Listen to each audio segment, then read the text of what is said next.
Hare Nama, Hare Nama eva kevalam, Kalo nasteva, nasteva, nasteva gatiranyata. Hare Nama, Hare Nama, Hare Nama eva kevalam, Kalo nasteva, nasteva, nasteva gatiranyata.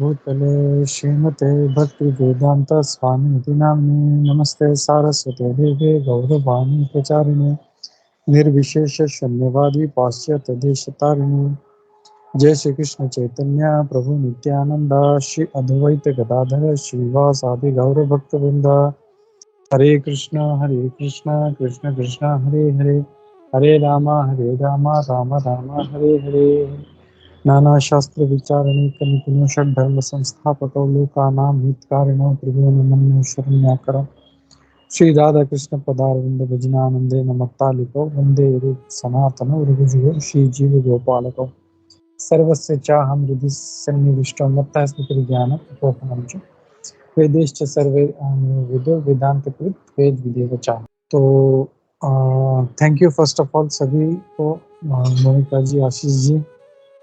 तो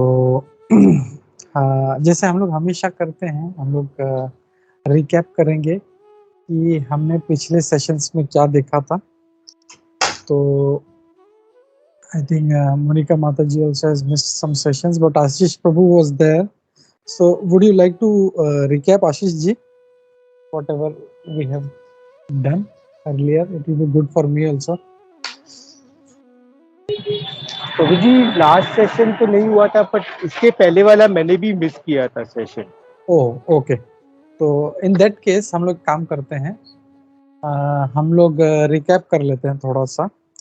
तो हम लोग देखते हैं कि पहले के श्लोकों में भगवान कृष्ण क्या कह रहे हैं। तो इफ यू सी, अगर भगवत गीता को हम लोग जो दूसरा अध्याय है उसको हम लोग सेक्शनाइज करें हम लोग, तो इफ यू सी, पहले अध्याय में भगवान कृष्ण से अर्जुन जो है प्रश्न पूछता है, अपने डाउट्स प्रकट करता है, और दूसरे अध्याय के फर्स्ट श्लोक से लगभग 10 श्लोक, आई थिंक 7वें श्लोक तक उसको वो डाउट्स ही वो मेंशन कर रहा है अपने, और 7वें श्लोक में वो भगवान को समर्पण करता है, he surrender, he says now you guide me, what is to be done, I am confused, so please help me. तो 10वें श्लोक तक यही चलता है, और फिर 11वें श्लोक से भगवान कृष्ण से अपने हाथ में ले लेते हैं ये सारा मामला, और 11वें श्लोक से भगवान कृष्ण 30वें श्लोक तक जो है पूरा नॉलेज देना शुरू करते हैं। तो इफ यू सी कि दूसरे अध्याय का नाम ही अगर हम लोग देखें तो गीता सार उसका नाम है, या कंटेंट्स ऑफ गीता समराइज। तो इस सारा जो भगवत गीता है, इस होल 18 चैप्टर्स इज कंसाइसली गिवन, मतलब एकदम एक छोटा, भगवान ने इसको एक कैप्सूल की तरह करके ये दूसरे अध्याय के में दिया हुआ है। और यहाँ से भगवान स्टार्ट करते हैं, we are not this body, we are the soul. हम लोगों का प्रॉब्लम कहाँ पे होता है कि हम अपने आप को शरीर समझते हैं, मैं इंडियन हूँ, मैं फलाना जगह से हूँ, मैं गोरा हूँ, मैं काला हूँ, या मैं स्त्री हूँ, मैं पुरुष हूँ। वी आइडेंटिफाई, और बचपन से ही हम लोग को ये जो है ये सिखाया गया। हम लोग जब नर्सरी में जाए तो I am a boy, my name is this, I am from this place. तो ये जो सारा जो एजुकेशन है ये हम लोग को बचपन से इस तरह से दिया जाता है कि we think I am this body, but भगवान कृष्ण जो कहते हैं कि ये सारा गलत है, we are not this body, we are the souls. और ये सेम कंसेप्ट जो है भगवान कृष्ण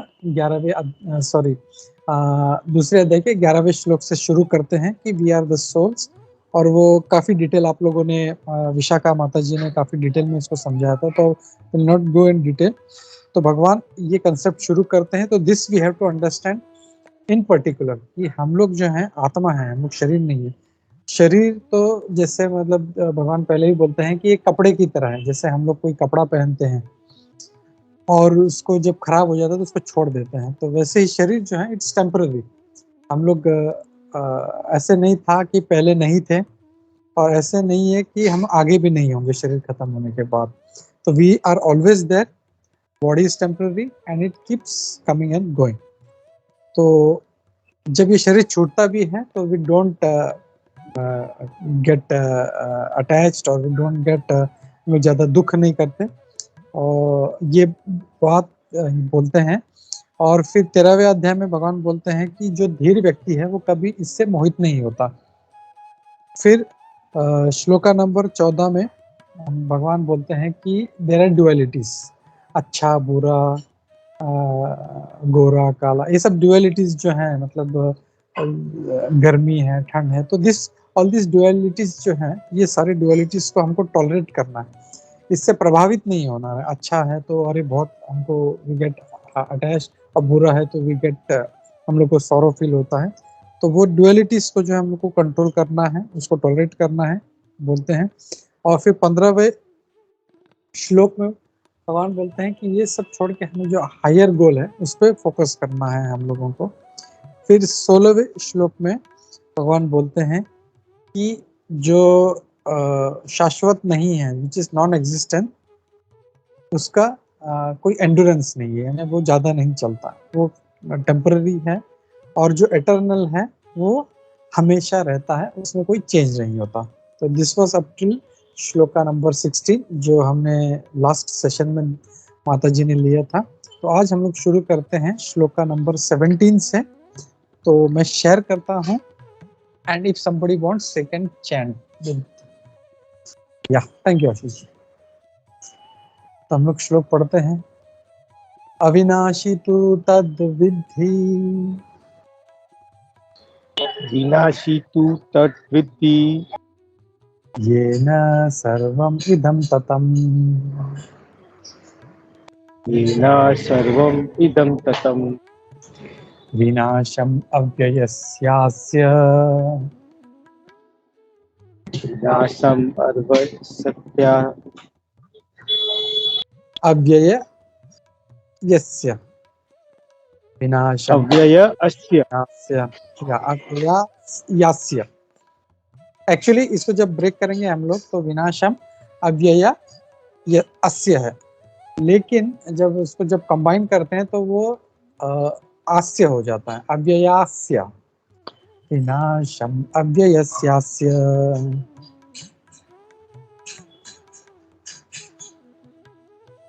न कश्चित् कर्तुम् अर्हति। कश्चित् कर्तुम् अर्हति। तो हम लोग इसका ट्रांसलेशन देखते हैं। हम लोग translation and purport by his divine grace ऐसी भक्ति वेदांत स्वामी प्रभुपाद, जय श्री प्रभुपाद। तो यहाँ पे भगवान कृष्ण क्या कह रहे हैं, that which pervades the entire body you should know to be indestructible, no one is able to destroy that imperishable soul. तो भगवान ने ये कंसेप्ट शुरू कर दिया है कि हम आत्मा है, हम शरीर नहीं है। और फिर इसके बाद जब उन्होंने एस्टेब्लिश कर दिया कि दो चीजें हैं, शरीर अलग है, हमारा आत्मा अलग, और फिर अब वो जो है उस आत्मा का क्या कैरेक्टरिस्टिक्स हैं वो बताना शुरू करते हैं। तो वो क्या कह रहे हैं कि ये जो आत्मा है ये सारे शरीर को व्याप्त करता है, और ये जो है इंडिस्ट्रक्टिबल है, इट इज एटर्नल, इसको कोई डिस्ट्रॉय नहीं कर सकता है इसको। और हम लोग आगे देखेंगे इसको, भगवान बोलते हैं न किसी अस्त्र से, शस्त्र से, न आग से, न पानी से, दैट विल सी लेटर। तो बोलते हैं इट इज इनडिस्ट्रक्टिबल। फिर आगे कहते हैं no one is able to destroy that imperishable soul, और सारे ब्रह्मांड में ऐसा कोई भी शक्ति नहीं है जो इस आत्मा का नाश कर सके। तो ये भगवान ये कंसेप्ट क्यों क्रिएट कर रहे हैं यहाँ पे, क्योंकि अर्जुना का जो कंफ्यूजन था, अर्जुन ये सोच रहा था कि मैं अपने पितामह को मार दूंगा तो क्या होगा, या मैं अपने गुरु द्रोणाचार्य जी को मार दूंगा तो क्या होगा। तो ये जो एक जो कंसेप्ट था अर्जुन के दिमाग में था, वो हटाने के लिए भगवान यहाँ पे कह रहे हैं कि इट कैनॉट बी डिस्ट्रॉयड। तुम चाहे जो भी शस्त्र यूज करो, चाहे किसी तलवार से या किसी भी ब्रह्मास्त्र से, तुम उनका नाश नहीं कर सकते। तो यहाँ पे भगवान बहुत अच्छे से ये कंसेप्ट उनके सामने रख रहे हैं श्रवण, कि ये अविनाशी है, चाहे तुम जो भी कर लो इसका कभी विनाश नहीं हो सकता। और दूसरा जो एक चीज यहाँ पे भगवान कृष्ण बोलते हैं कि ये न सर्वम इदम ततम, ये जो आत्मा है ये सारे शरीर को व्याप्त करता है। तो मतलब प्रभुपाद जी हम लोग देखे हैं, तात्पर्य काफी इसका बड़ा है परपट, बट प्रभुपाद जी इसको बहुत अच्छी तरह समझाते हैं कि ये जो सोल है ये जब इस बॉडी में रहता है तो कॉन्शियसनेस जो है वो सारे शरीर में रहता है। अभी जैसे मैं अगर अपने कमरे में रहूं तो मुझे इस कमरे के बाहर क्या है मुझे पता नहीं चलेगा, लेकिन आत्मा ऐसा नहीं, आत्मा की वजह से सारे शरीर में और वो है उसका कॉन्शियसनेस उसका रहता है। जैसे अगर कोई हाथ पे भी अगर मुझे कोई चींटी काटता है या कोई मुझे कुछ पिन चुभाता है, चाहे हाथ में हो या पाँव में या शरीर में कहीं पे भी हो, वो कॉन्शियसनेस इमीडिएटली मुझे पता चल जाता है because of that consciousness. And ये कॉन्शियसनेस हमको आता है, ये चेतना जो हमको आता है ये हमको इस आत्मा की वजह से हमको मिलता है। तो ये भगवान यहाँ पे बता रहे हैं। और आगे कहते हैं विनाशम अव्ययस्य न कश्चित कर्तुम अर्हति, मतलब चाहे जो भी हो जाए इसको कोई इसका नाश नहीं कर सकता। और फिर परपट में हम लोग देखें तो भगवान प्रभुपाद जी जो हैं इसका डायमेंशन भी इसका देते हैं, इस आत्मा का क्या डायमेंशन है। आई डोंट नो वेदर ये पिछले सेशंस में आपने लिया था, but if it's not taken, ये बहुत अच्छा चीज है, क्योंकि कुछ लोगों का धारणा है कि आत्मा इतना है या इतना है, या जैसे कुछ साइंटिस्ट हैं वो क्लेम करते हैं कि आत्मा को जो साइज, पहले तो मानते नहीं है वो, they don't believe in soul, लेकिन जो कुछ हैं थोड़े से जो बिलीव करते हैं कि हाँ आत्मा है, they think not proved bye them, but think ये जो है ये थंब के साइज का है। तो even it is not that. तो भगवान यहाँ पे जो है क्लियरली, श्वेतेश अवतार उपनिषद है हमारा एक, जैसे हम लोग जानते हैं कि कई 108 उपनिषद हैं हमारे, जैसे 18 पुराण है वैसे 108 उपनिषद हैं, उसमें से एक है श्वेतेशावतार उपनिषद। उसमें 5वें स्कंद के 9वें श्लोक में भगवान बोलते हैं बालाग्र शतभागस्य शतदा कल्पितस्य च भागो जीव सविज्ञेय सच अनंताय कल्पते। यानी भगवान बोलते हैं एक्चुअल डायमेंशन दे रहे हैं, हमारा जो बाल है कितना बारीक होता है, इट्स सो माइन्यूट। बोलते हैं बाल, बोलते हैं उस बाल का जो अग्रभाग है, टिप ऑफ दैट हेयर, तो सोचिए उसका टिप कितना माइन्यूट होगा। तो बोलते हैं उसका शतभाग, यानी उसको उस छोटे से डॉट को आप 100 में डिवाइड करो और फिर वो एक पार्ट लेके उससे फिर 100 में डिवाइड करो, तो it becomes almost 1/10,000 part of the tip of the hair. तो जस्ट यू कैन इमेजिन कितना कितना माइन्यूट है ये। तो भगवान इसका डायमेंशन दे रहे हैं कि मैं इसका इंग्लिश ट्रांसलेशन पढ़ता हूँ। When upper point of a hair is divided into 100 parts, and again each of such part is further divided into 100 parts, each such part is the measurement, the dimension of the spirit soul.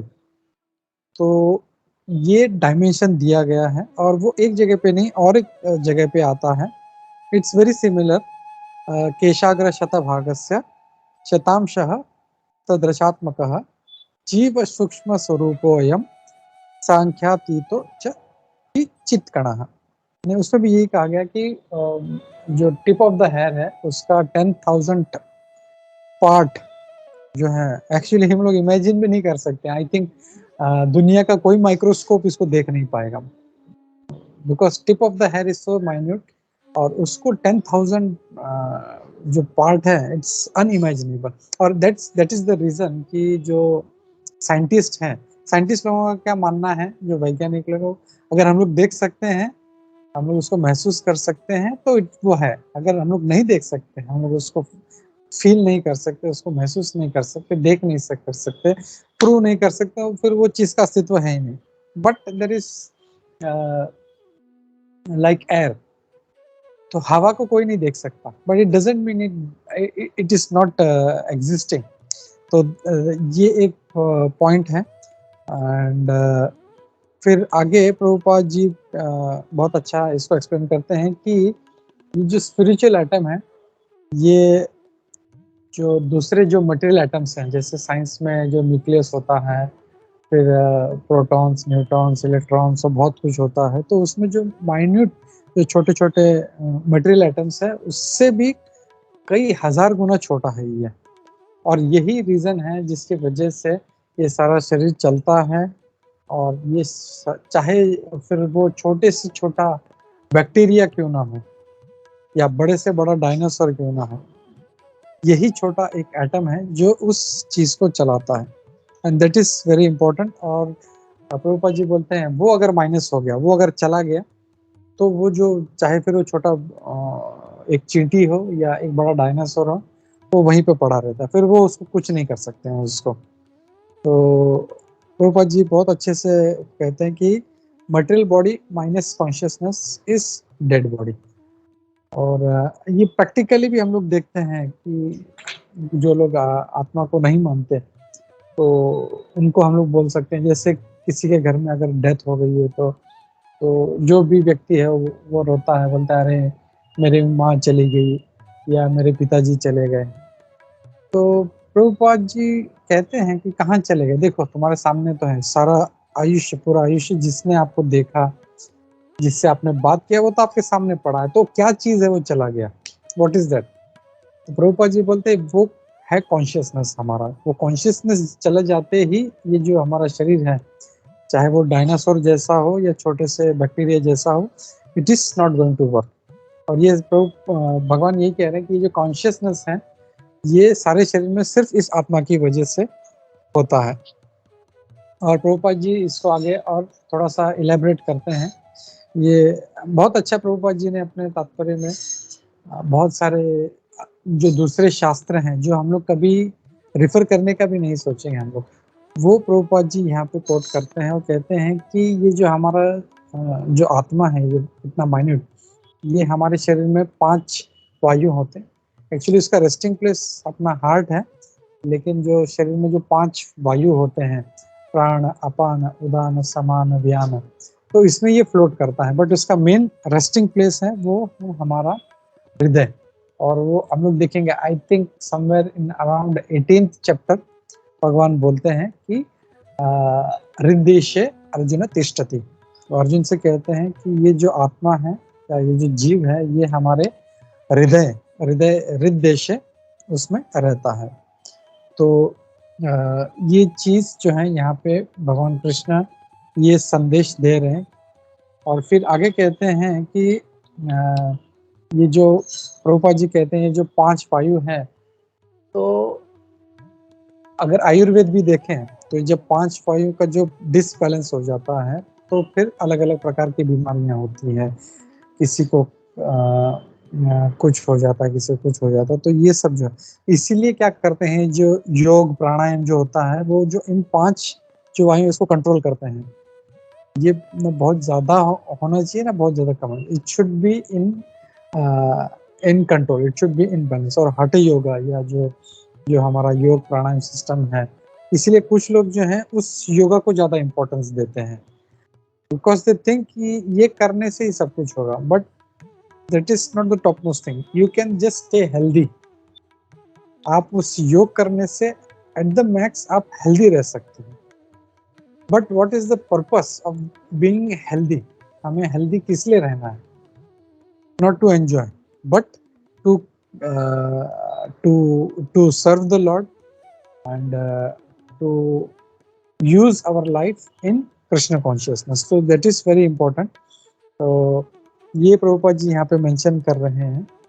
और फिर आगे भी प्रभुपाद जी बहुत अच्छे से जो scientific terms हैं, वो एक्चुअली जो साइंस जो है ये अच्छी तरह से मानता है कि जो हमारा शरीर जो अच्छी तरह से चल रहा है, that is because of heart, हमारा हार्ट जब अच्छे से पंप करता है वो, तो जो रेड ब्लड कॉर्पस्कल्स हैं वो सारे शरीर में घूमते हैं और जहाँ पे जो चाहिए, जो रिक्वायर्ड है, वो वहाँ पे वो प्रोवाइड करते हैं।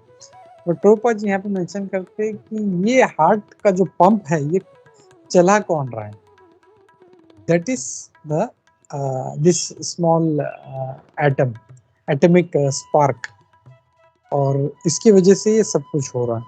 तो प्रभुपाद जी कहते भी हैं कि वेदर इन साइंस और in spirituality we have to understand कि सब कुछ जो है भगवान की वजह से ही हो रहा है, या जो भगवान का ये जो अंश है इसकी वजह से हो रहा है।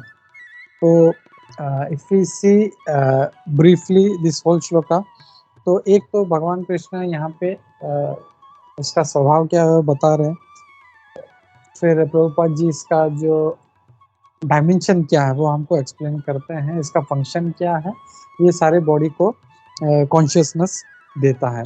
तो this is all in this shloka. तो हम लोग नेक्स्ट श्लोका लेते हैं। तो I just go to the next verse. I am sure आप लोगों को कुछ डाउट्स होगा, कुछ क्वेश्चंस होंगे, तो कमेंट्स होंगे, तो we can take at the end of this session. Just share shloka number 18। अंतवंत इमे देहा अंतवंत इमे देहा नित्यस्योक्ता शरीरिणः नित्यशोक्ता शरीरिणाम् अनाशिनो अप्रमेयस्य अनाशीर्णो अस्प्रेमस्य तस्मात् युध्यस्व भारत। तस्माद् युध्यस्व भारत। तो इस श्लोक का अर्थ देखते हैं हम लोग। ट्रांसलेशन एंड पर्पट बाय ज्ञानी शशि भक्तिवेदांत स्वामी प्रभुपाद, जय Shri Prabhupada. The material body of the indestructible, immeasurable, and eternal living entity is sure to come to an end. Therefore, fight for descendant of Bharata. तो यहाँ पे भगवान क्या कह रहे हैं कि ये जो इंडिस्ट्रक्टिबल, जैसे भगवान पिछले श्लोक में भी कहा कि ये जो आत्मा है इसका कोई विनाश नहीं कर सकता, अविनाशी है ये, और इमेजरेबल। तो भगवान इस आत्मा का जो दूसरा फीचर है वो बता रहे हैं कि इसको कोई माप नहीं सकता। तो जो अविनाशी है, अप्रमेय, जिसको कोई माप नहीं सकता, ऐसा जो जीवात्मा है शाश्वत, उसका जो देह है वो पक्का जो है वो खत्म हो जाएगा। अंतवंत इमे देहा। तो भगवान कह रहे हैं कि ये जो देह है वो अंतवंत है, चाहे 60 साल के बाद हो, 70 के बाद हो, 100 के बाद हो, ये जैसा भी जिसका जो डेस्टिनेशन है उसके हिसाब से, जो कर्म है उसके हिसाब से ये देह तो पक्का इसका अंत होने वाला है। लेकिन फिर नेक्स्ट लाइन में क्या कहते हैं, नित्यस्योक्ता शरीरिणः। ये जो शरीरिणः मतलब शरीर में रहने वाला, शरीरिणः यानी ये जो आत्मा है ये नित्य है। तो यहाँ पे भगवान कृष्ण जो है क्लासिफाई कर रहा है, हमारा जो देह है वो पक्का नाश होगा, और ये जो आत्मा है इट इज एटर्नल, ये इसका कभी नाश नहीं होगा। और फिर कहते हैं अनाशिना, ये कभी नाश नहीं होता, अप्रमेय, इट इज इमेजरेबल।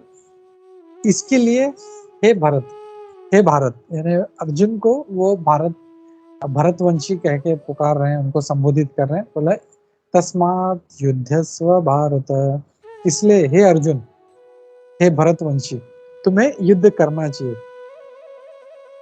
तो जो अर्जुन का जो एक थिंकिंग था कि अगर मैं युद्ध करता हूँ, उनको मार देता हूँ तो क्या, तो भगवान फिर से वही कंसेप्ट कंटिन्यू कर रहे हैं कि ऐसा नहीं होगा। ये जो आत्मा है, तुम सोच रहे हो कि मैं इसको मार दूंगा तो ये शरीर का तो वैसे भी नाश होने वाला है, और ये जो आत्मा है जिसको तुम चाहो भी तो तुम इसका नाश नहीं कर सकते। इसीलिए हे अर्जुन, तुम्हें बिल्कुल कंफ्यूज नहीं होना है, तुम्हें युद्ध करना है। तो आप लोग देखेंगे ये कंसेप्ट जो है भगवान कृष्ण बार बार यूज करते हैं कि एक कंसेप्ट एक्सप्लेन करते हैं, बोलते हैं हे युद्ध, हे भरतवंशी, हे अर्जुन, तुम युद्ध के लिए तैयार रहो, तैयार और युद्ध करो। तो यही चीज यहाँ पे भगवान कृष्ण बोल रहे हैं 18वें श्लोक में भी। तो अगर हम लोग देखें तो फिर से अगर हम लोग इसको एनालाइज करें तो श्लोका नंबर 16 से लेके 18 आत्मा जो है ये शाश्वत है, ये कंसेप्ट भगवान कृष्ण हमारे दिमाग में डाल रहे हैं कि आत्मा कभी नहीं। इसके लिए हम लोग कभी सोचते हैं अरे हम लोग मैं छोटा था तो अच्छा था, मैं जब यंग था तो अच्छा था, अब मैं बड़ा हो गया हूँ या मेरा शरीर एज कर रहा है। तो ये शरीर का कुछ भी नहीं है, दिस इज ये होने ही वाला है। जैसे आई थिंक शायद मैंने पहले कवर किया था कि जो भी भौतिक शरीर है, चाहे फिर वो कोई भी हो जिसमें आत्मा है, चाहे पेड़ पौधे हो, कीट हो या एनिमल्स हो या आदमी हो, उसमें 5 चीजें होती है। It takes birth, it grows, तो बड़ा होता है, फिर it reproduces, it dwindles and then it dies. ये 5 चीजें चाहे जो भी हो, फल भी देख लें तो वो उगता है, फिर कुछ रिप्रोड्यूस करता है, कुछ सीड्स देता है, फिर धीरे धीरे धीरे सड़ना शुरू होता है और फिर वो खत्म हो जाता है। तो ये सब चीजों के लिए तो भगवान यही बोल रहे हैं कि ये तो होना ही है, तो तुम क्यों उदास हो रहे हो, तुम कोई ये चिंता नहीं करनी चाहिए और तुम युद्ध करना चाहिए। तो ये कंसेप्ट जो है कि आत्मा शाश्वत है, 16 से लेके 18 तक इसको यहाँ पे क्लियर कर रहे हैं। और फिर अगर हम लोग देखें 12वें श्लोक में भी उन्होंने कहा था कि आत्मा इटर्नल है, और फिर इस श्लोक में कह रहे हैं कि आत्मा जो है अविनाशी है, इसका कोई नाश नहीं कर सकता। इटर्नल क्यों है? क्योंकि ये कभी खत्म होता ही नहीं है, it is never going to die, इसके लिए यह इटर्नल है ये। और फिर ये जो है शरीर लेके जो है चेंज करते रहता है और ये इसका ऐसे चलते रहता है। तो प्रभुपाद जी तात्पर्य में एक बहुत अच्छा पॉइंट उठाते हैं कि the material body is perishable by nature, it may perish immediately और it may do after 100 years, it's a question of only time, there is no chance of maintaining it indefinitely. तो हम लोग जैसे सोचते हैं मैं इसे मेंटेन करूंगा, जैसे हम लोग देखते हैं सेलिब्रिटीज जो हैं या बॉलीवुड एक्टर्स हैं, मतलब उनका इतना अच्छा मेंटेन करने की कोशिश करते हैं, सोचते हैं कि हम लोग थोड़ा सा और जी जाएं, थोड़ा मतलब 50 के हो गए तो 60 तक या 70 तक या 80 तक हम लोग अच्छे दिखे हम लोग। तो उनका जो पर्पस है सिर्फ जो है सेंस ग्रेटिफिकेशन है। जैसे हम लोग देखें माइकल जैक्सन जो था, माइकल जैक्सन भी वो तो मतलब करोड़ों रुपए खर्च करने के लिए तैयार था, और उसने बोला भी था, उसके लगभग 5 या 10 डॉक्टर थे, वो उनको पे करके रखा था कि मतलब आई शुड नॉट, मतलब जितना हो सके मेरा आयु जो है आप उतना लंबा करते रहो, बट चाहे कोई भी हो, कितना भी धनवान माइकल जैक्सन की तरह हो क्यों ना हो, जो समय लिखा है, जैसे हम लोग बोलते हैं कि हर चीज, हर प्रोडक्ट का एक एक्सपायरी डेट है, एक प्रोडक्शन डेट है। तो प्रोडक्शन डेट भी है और एक्सपायरी डेट भी है, तो उसको एक्सपायर होना ही होना है, और उसमें कोई एक दिन तो छोड़िए, एक सेकंड भी उसको आगे नहीं कर सकता, वो उसी टाइम पे होगा, चाहे माइकल जैक्सन क्यों ना हो। तो ये चीज यहाँ पे भगवान बता रहे हैं। और फिर आगे कहते हैं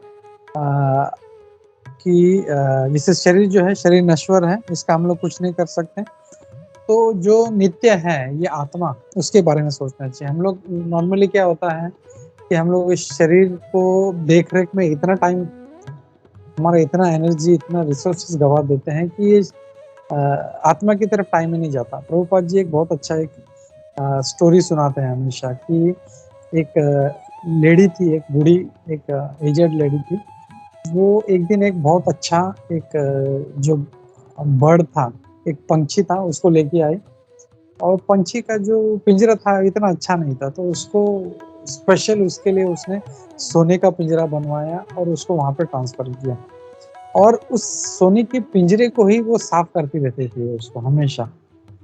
लेकिन उस सोने के पिंजरे में वो इतनी अटक गई कि वो पक्षी की तरफ ध्यान ही नहीं गया, ना उसको कभी खाना देती थी, ना कभी उसका देखरेख करती थी, ना कभी साफ सफाई करती थी। तो ऑब्वियसली ग्रेजुअली जो था कि वो पक्षी ही डाइड। तो प्रभुपाद जी बोलते हैं moral of the story is कि हमारा जो देह है भी ऐसे ही है, ये एक सोने का पिंजरा है। तो या no doubt we have to take care of it, ताकि हम लोग जो है हम लोग भगवान की सेवा कर सके, लेकिन बट इतना भी नहीं कि हम लोग भगवान को, ये जो पक्षी अंदर जो बैठा है उसी को भूल जाए हम लोग। उसको भी फूड फॉर बॉडी तो ठीक है, लेकिन फूड फॉर सोल भी हमको देना चाहिए। और वो फूड फॉर सोल क्या है? यही हमारे शास्त्र हैं, यही जो भगवान का ज्ञान है, ये सब उसको प्रोवाइड करते रहना और इसकी तरफ थोड़ा सा ध्यान देना है, so we can get back to basics, जो भगवान बोल रहे हैं कि हम आत्मा हैं, हम शरीर नहीं है। तो ये चीज हम लोग को इसमें समझना है। और फिर आगे देखें तो इसमें फिर आगे इसको बोलते हैं कि ये अप्रमेय है, इसको कोई मेजर नहीं कर सकता। जैसे प्रभुपाद जी ने पिछले श्लोक में कवर किया था कि उसका डायमेंशन जो 1/10,000 part of the tip of the hair, तो वो कोई मेजर नहीं कर पाएगा इतनी छोटी सी चीज। और बॉडी और आत्मा में वो क्लासिफाई कर देता है, बॉडी जो है वो टेम्पररी है और आत्मा जो है वो इटर्नल है। तो ये चीज यहाँ पे वो क्लियर करते हैं यहाँ पे, और अर्जुन को कहते हैं चलो अभी उठो और युद्ध के लिए तैयार हो जाओ। तो इस श्लोक में ये है, मैं क्विकली और एक श्लोक पढ़ लेता हूँ, श्लोका नंबर 19। य एनं वेत्ति हन्तारम्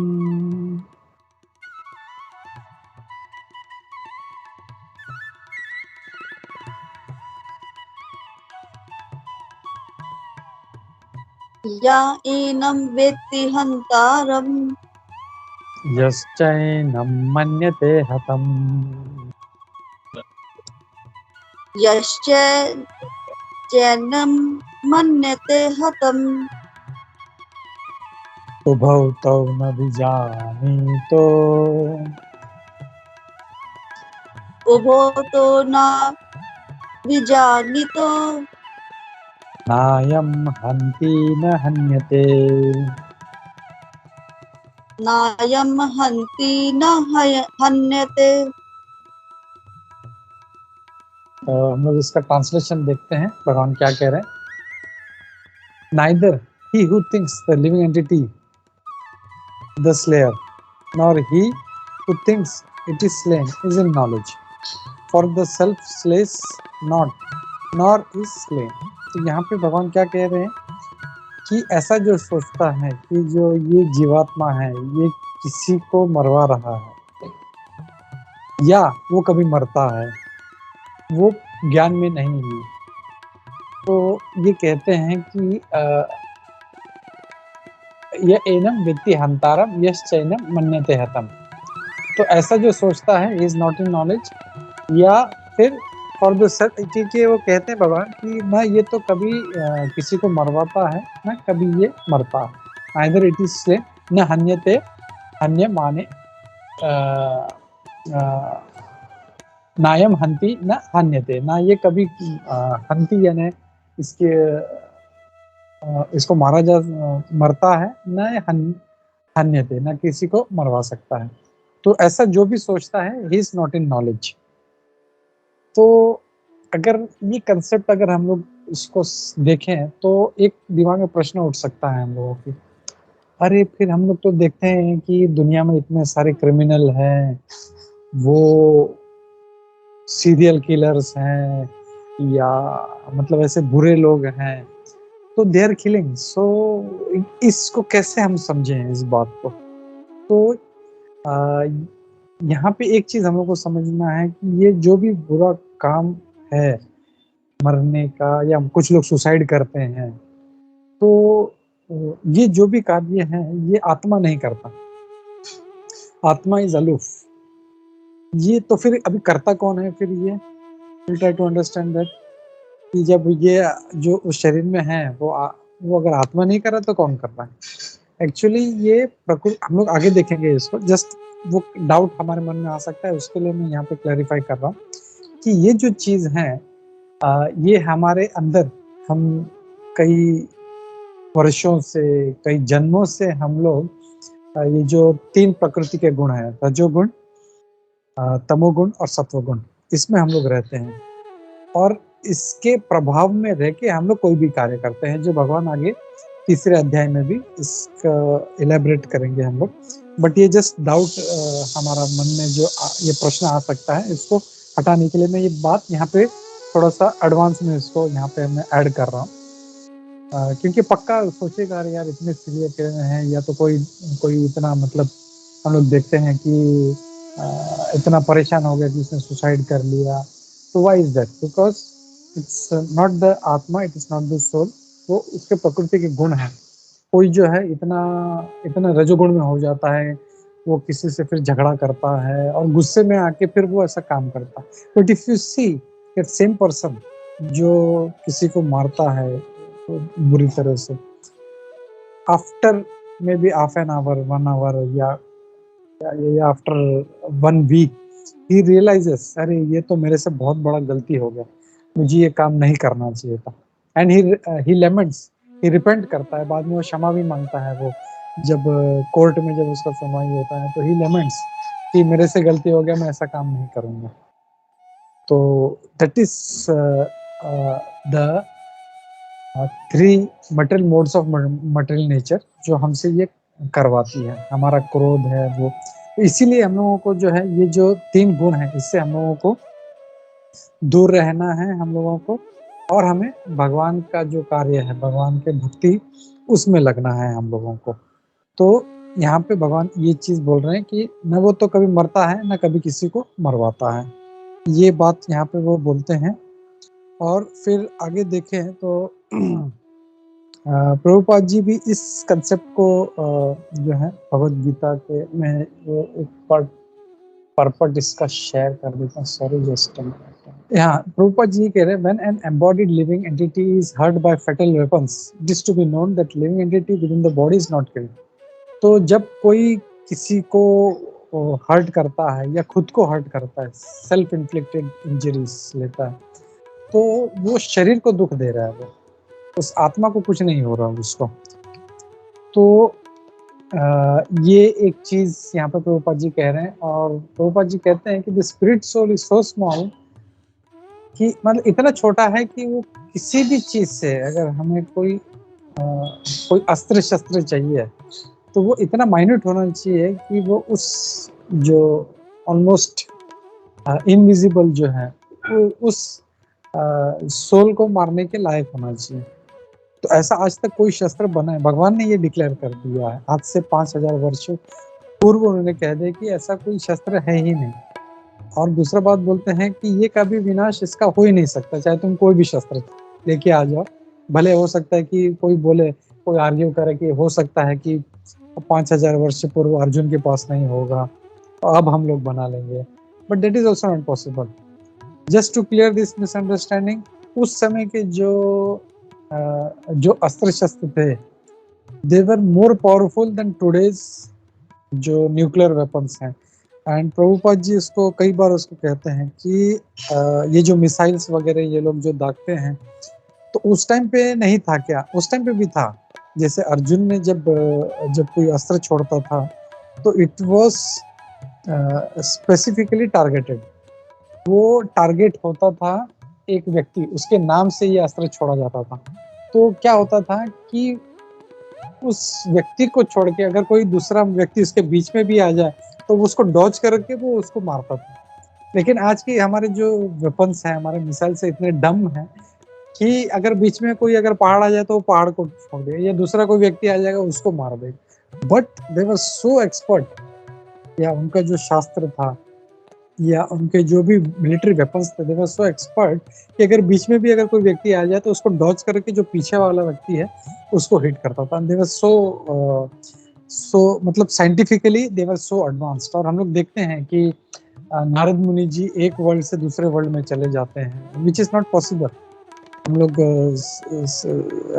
आज भले ही साइंस ने कितना भी तरक्की कर लिया हो और वो बोलते हैं कि हम मून पे चले गए, हम यहाँ चले गए, बट बहुत से साइंटिस्ट दे डिबेट, बोलते हैं ऐसा हुआ ही नहीं है कभी। There is still some argument going on and they prove, बोलते हैं ये सब जो है इट वाज एन होक्स, ऐसा कभी हुआ ही नहीं था। ये ग्रैंड कैनियन के पास सिमिलर जगह है, वहाँ पे ये सब सारा पिक्चराइज किया गया था जस्ट टू फूल। तो ये डिबेटेबल, हम लोग इसमें नहीं जाएंगे, but just wanted to the point was कि उस समय के लोग they were more powerful, they were more knowledgeable and they were more advanced. तो नोबडी शुड थिंक कि हो सकता है तभी नहीं हो ऐसा अस्त्र, अभी हम लोग बना लेंगे, so that is not possible.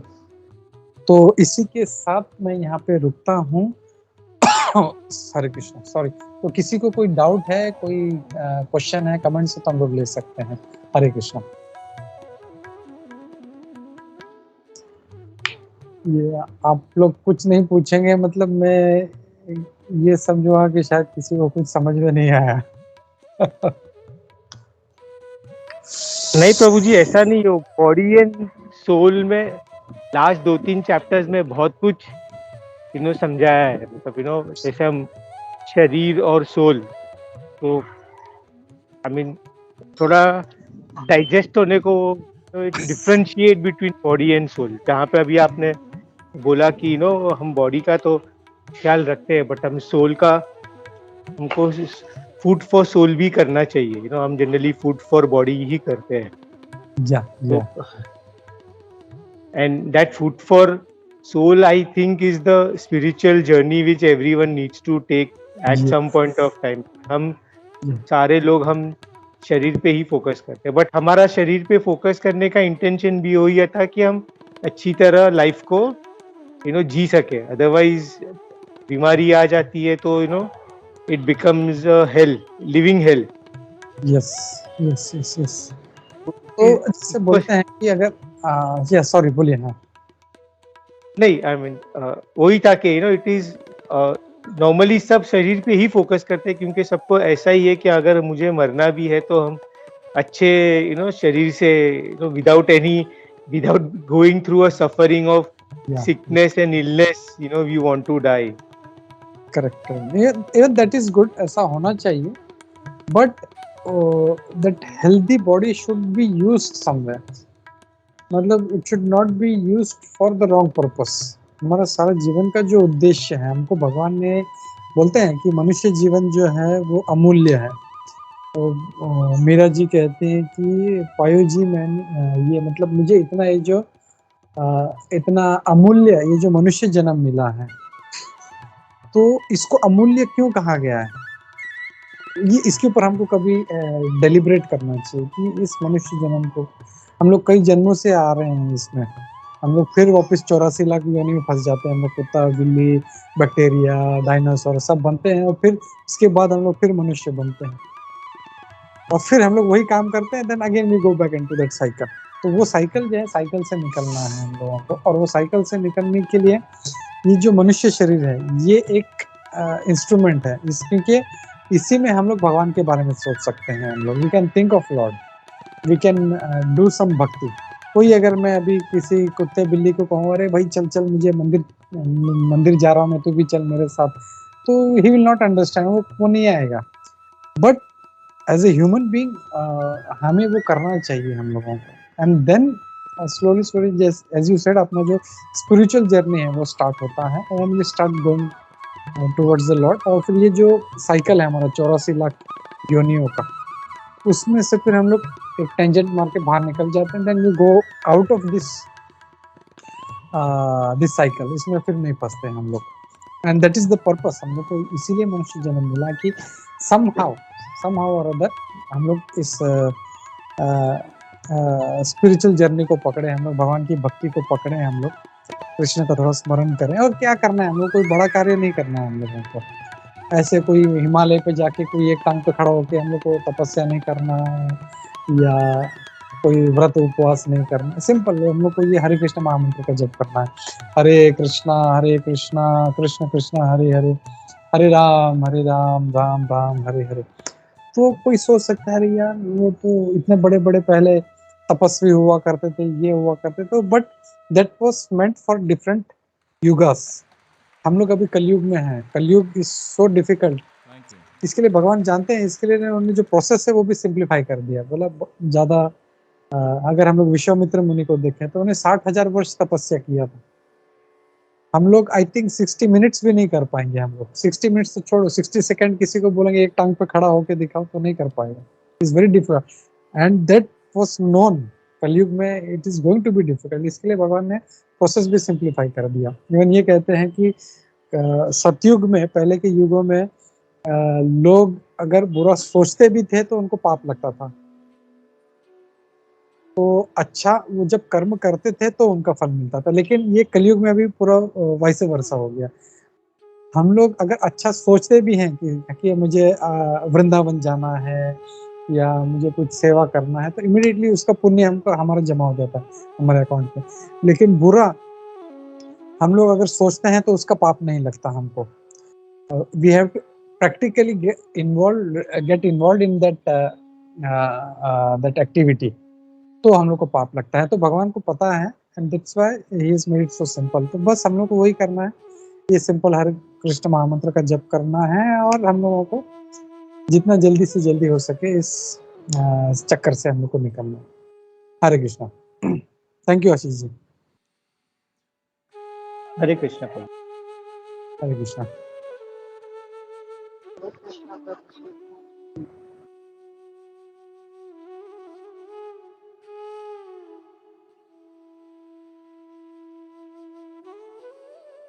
Okay मुझे तो एक और प्रभु जी, एक और चीज, ये मैं 3-4 दिनों से पढ़ रहा हूँ, ये लास्ट के 3-4 चैप्टर श्लोक, और बॉडी और सोल में एक जो मुझे सीख मिली कि हम काफी टाइम है ना बॉडी के बेसिस पे काफी डिस्क्रिमिनेशन करते हैं। मतलब ये मोटा है, ये पतला है, काला है, वो इंटेंशनली अनइंटेंशनली हो ही जाता है। बट हम सोल मतलब आदमी का जो स्वभाव होता है, कभी कभी उसको इग्नोर कर देते हैं एंड फोकस इज ऑन। तो मुझे तो ये सीख मिली है कि हमको एक्चुअली बॉडी को इग्नोर करना चाहिए एंड ज्यादा फोकस उसके स्वभाव चरित्र पे करना चाहिए। बिकॉज ऐसे जैसे यहाँ पे कहा है कि बॉडी तो टेम्पररी है और सोल परमानेंट रहने वाला। Correct correct. That has been a very good learning for me, reading this again and again. क्योंकि यहाँ पे पर्पट देखे तो बहुत डिटेल में बहुत कुछ समझाया है इसमें। तो उतना अगर आप बार बार पढ़ो तो मुझे एक बहुत अच्छी सीख मिली है कि मैं खुद करता था, मुझे लगता था कि, और वो इंटेंशनली नहीं तो अनइंटेंशनली हो ही जाता है। हमारे घर वालों है कि फ्रेंड्स है, हम बोल ही देते हैं कि भाई तो I think that is somewhere now I have to inculcate कि हमको उस लाइन पे चलना ही नहीं है। बॉडी के ऊपर discrimination, somewhere we have to get into that habit of focusing more on the soul. Correct correct. Yes, thank you Prabhu, बहुत अच्छा है। एंड यही चाहिए हम लोगों को कि हम लोग जो है जो शास्त्रों में दिया गया है उसको मतलब धीरे धीरे हम लोग को फॉलो करना है। जैसे हम लोग अभी सेशन शुरू होने के पहले बात कर रहे थे, ये ऐसा क्यों होता है, हम लोग क्यों अनइंटेंशनली भी हम लोग जो है किसी को डिस्क्रिमिनेट करते हैं उसके बॉडीली बेसिस पे। Because we have been doing this for many years, we have been doing this for many births, कई करोड़ों जन्मों से हम ये कर रहे हैं। तो ऑटोमेटिकली हमारा माइंड जो है, माइंड तो हमारे साथ में तब से ही है, तो अनइंटेंशनली हो ही जाता है। बट नाउ हम लोग को जो कोर्स ऑफ माइंड है वो हम लोग को चेंज करना है थोड़ा सा, and then it will become थोड़ा प्रैक्टिकल हो जाएगा हम लोगों को। हरे कृष्णा।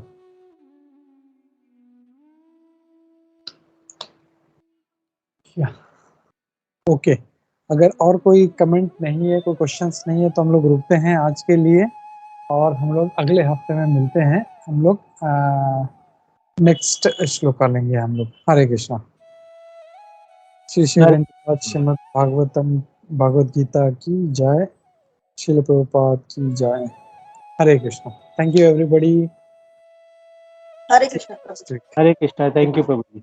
हरे कृष्णा पूजा जी, हरे कृष्णा आशीष जी, हरे कृष्णा मोनिका जी।